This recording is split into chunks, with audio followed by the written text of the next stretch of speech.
Jain boarding जमीन व्यवहारांमध्ये ट्रस्टींमधील मतभेद उघड. अर्धवट माहितीच्या आधारे सही घेतली. अनेक वेळा ट्रस्टींना सांगून सुद्धा व्यवहार रद्द नाही.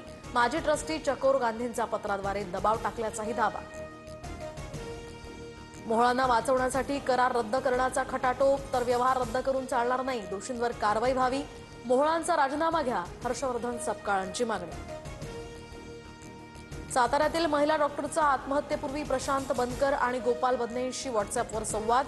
सुसाईड नोटमधील महिला डॉक्टरचं हस्ताक्षर आता तपासणार. महिला डॉक्टरच्या आत्महत्येशी रणजितसिंग निंबाळकरांचा काहीही संबंध नाही. मला थोडीशी शंका असती तरी सुद्धा कार्यक्रमाला आलो नसतो. मुख्यमंत्र्यांकडून क्लीन चिट. तर फलटणमधील महिला डॉक्टर आत्महत्या प्रकरणी रमेश पाटलांचा रणजित निंबाळकरांना फोन. डॉक्टर महिलेला न्याय न मिळाल्यास तुम्ही फटके खाणार. रमेश पाटलांची निंबाळकरांना धमकी.